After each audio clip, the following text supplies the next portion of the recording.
भाजपकडून विधान परिषदेवर 5 नेत्यांना पाठवण्याबाबत अंतिम निर्णय घेण्यासाठी प्रदेशाध्यक्ष रवींद्र चव्हाण दिल्लीला जाणार आहेत। पक्षाध्यक्ष नितीन नवीन यांच्याशी सल्लामसलत करून नावं निश्चित होतील। भाजपने 5 जागांसाठी 15 नावं निश्चित केली होती आणि त्यानंतर त्यामध्ये आणखी 11 नावांची भर पडली।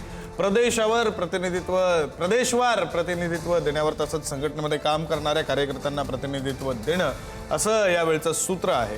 या आधारावर जुन्या जाणत्या पण पक्षासाठी पुढची किमान 15 वर्ष काम करू शकणाऱ्या चेहऱ्यांना संधी दिली जाणार आहे। प्रतिनिधी सुशांत सावंत आपल्यासोबत जोडले गेलेले आहेत। सुशांत यांच्याकडून या संदर्भातली अधिकची माहिती घेऊया। सुशांत, आपण जर बघितलं असेल तर विधान परिषदेसाठी उमेदवारी अर्ज भरायला शेवटचे 2-3 दिवस उरलेले आहेत। अशात भाजपनं दिल्लीमध्ये जवळपास 30 नावांचा प्रस्ताव जो आहे तो दिलेला आहे। अर्थात विधान परिषदेसाठी एक नाव भाजपचं फायनल झालंय, ते म्हणजे प्रज्ञा सातव यांचं।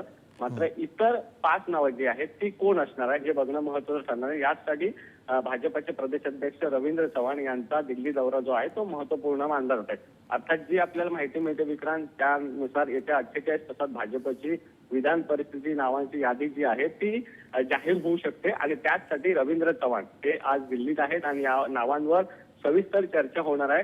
कोणाला का उमेदवारी द्यायची, त्यांची राजकीय गणितं काय असतील, त्यानंतर आपण जर बघितलं असेल तर भाजप नेहमी धक्कातंत्र वापरत असतं। मात्र हे धक्कातंत्र वापरत असताना भाजप सर्व घटकांचा जो आहे तो विचार करत असतं। हीच चर्चा दिल्लीमध्ये होऊ शकते अशी आपल्याला माहिती मिळते। विक्रांत, धन्यवाद सुशांत दिलेल्या सगळ्या सविस्तर माहितीसाठी।